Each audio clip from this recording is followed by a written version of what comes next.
पूर्व समय में सत्युग के उत्तम निषेध नामक नगर में हेमकुंडल नाम वाला कुबेर के सदृश धनी वैश्य रहता था, जो कुलीन, अच्छे काम करने वाला, देवता, अग्नि और ब्राह्मण की पूजा करने वाला, खेती का काम करता था। वह गौ, घोड़े, भैंस आदि का पालन करता था।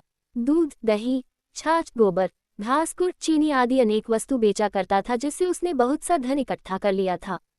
जब वह बूढ़ा हो गया तो मृत्यु को निकट समझकर उसने धर्म के कार्य करने प्रारंभ कर दिए। भगवान विष्णु का मंदिर बनवाया, कुआं, तालाब, बावड़ी, आम, पीपल आदि वृक्ष के तथा सुंदर बाग बगीचे लगवाए।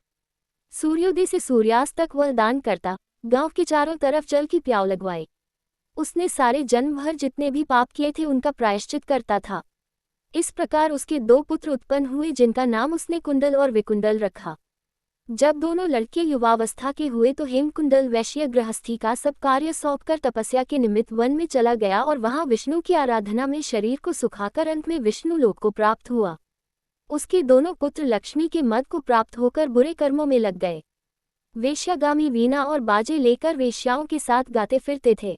अच्छे सुंदर वस्त्र पहनकर, सुगंधित तेल आदि लगाकर, भांड और खुशामदेव से घिरे हुए हाथी की सवारी और सुंदर घरों में रहते थे। इस प्रकार ऊपर बोए बीज के सदृश वह अपने धन को बुरे कामों में नष्ट करते थे। कभी किसी सत्पात्र को दान आदि नहीं करते थे, न ही कभी हवन, देवता या ब्रह्माजी की सेवा तथा विष्णु का पूजन ही करते थे। थोड़े दिनों में उनका सब धन नष्ट हो गया और वह दरिद्रता को प्राप्त होकर अत्यंत दुखी हो गए। भाई, जन, सेवक, उपजीवी सब इनको छोड़कर चले गए। तब इन्होंने चोरी आदि करना आरंभ कर दिया और राजा के भय से नगर को छोड़कर डाकुओं के साथ वन में रहने लगे और वहां अपने तीक्ष्ण बाणों से वन के पक्षी, हिरण आदि पशु तथा हिंसक जीवों को मारकर खाने लगे।